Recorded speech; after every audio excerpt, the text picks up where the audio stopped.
All right, guys, we got a ton of potatoes. There's probably about 100 to 150 pounds of potatoes here.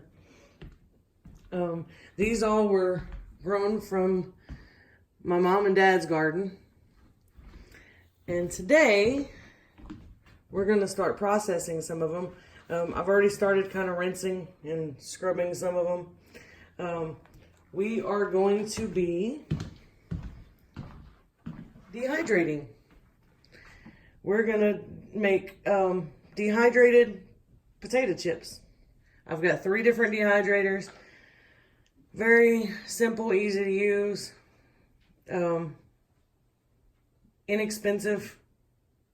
I'm gonna be running all 3 of them today, but this is what we're gonna be making. It's just potato slices, and we blanch them and then dehydrate them. My wonderful containers I reuse. Okay, first step is to wash all that dirt off of those potatoes. So we're using a produce brush, and Abby's learning how to do this process, so she's going to be my helper today. Alright, so all the potatoes have been washed really well, and I spray them with a little bit of vinegar and then re-rinse them just to make sure any bacteria that was on the potatoes is rinsed off really well, and we want to try to keep things sanitary. So the next step is going to be to slice them up. I'm not peeling these. You can peel them if you want to, but I like to leave the peels on. We went from washed potatoes. I used the mandolin slicer, and now we have potato slices, and I have them sitting in a bowl of water. It's just regular cold water because I don't want them to start turning brown.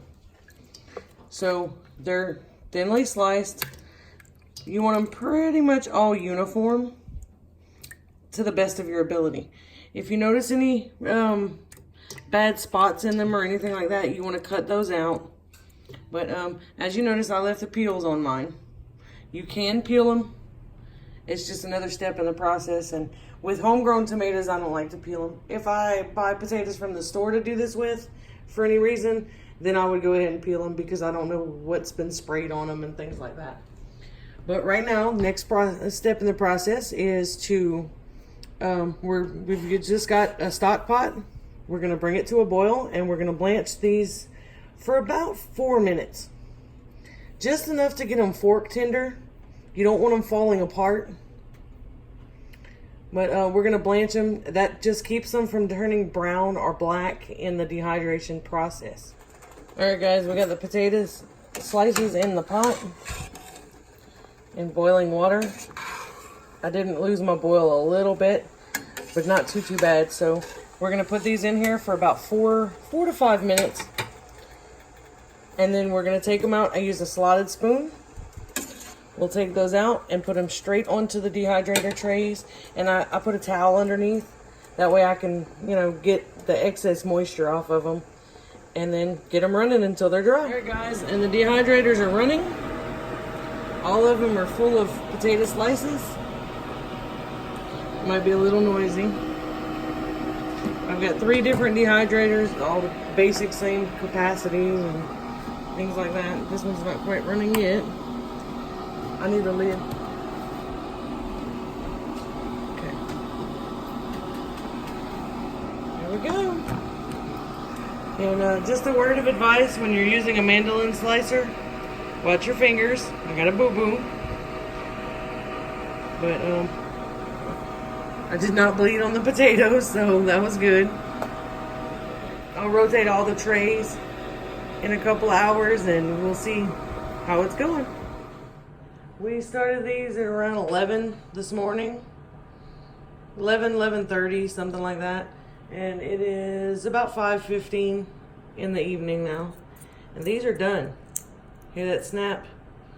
Completely dry all the way through. Now I'm going to put these in quart-sized canning jars. And I will vacuum seal the lids down to keep the air out. And I also put a moisture absorber in there just to make sure there's no extra moisture in there, so we don't lose the whole batch to mold. I got 2 canning jars full of potatoes. I'm adding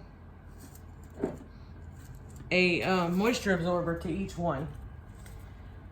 just to make sure there's no extra humidity or any kind of moisture left in one of those slices, so that we don't have any mold happening in there.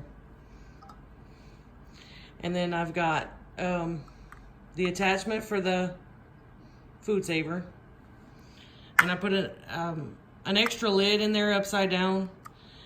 I did that because sometimes the lid gets caught on this extra seal here, and it tends to want to pull the lid off. So that's the reviews that I read on Amazon. Several people had trouble with them, so that seems to work. It solves the problem. I'm good with it. Attach the tubing to your food saver and press go.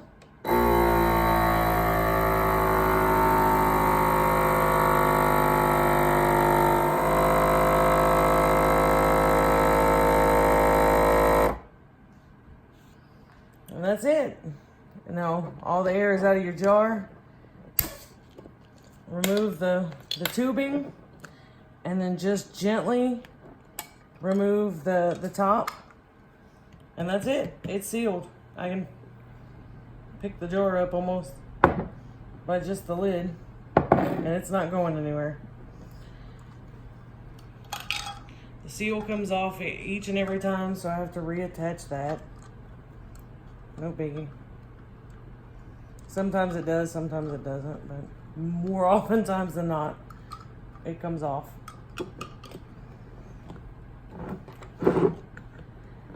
And repeat the process. I don't keep them in my cabinets on the off chance that it might get too warm. And it's really humid here, so I keep them in my pantry. My pantry stays dark other than us, walking in there to turn the light on every now and then, but it stays fairly cool in there, so. I like to dehydrate potatoes in chips like this. You can use them in soups or gravies or anything like that. They hold together really well for like a vegetable soup. I've dropped them in there. They each have a moisture absorber in there, and just to keep any excess moisture out of them.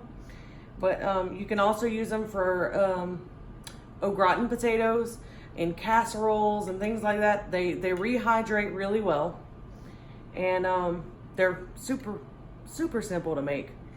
They don't take very long. It probably took us about 20-30 minutes of prep time, and then you just set them in the dehydrators and let them go. Check them every couple hours to rotate the trays and things like that. But other than that, we're finished. So if you have any questions, leave them in the comments. Thanks.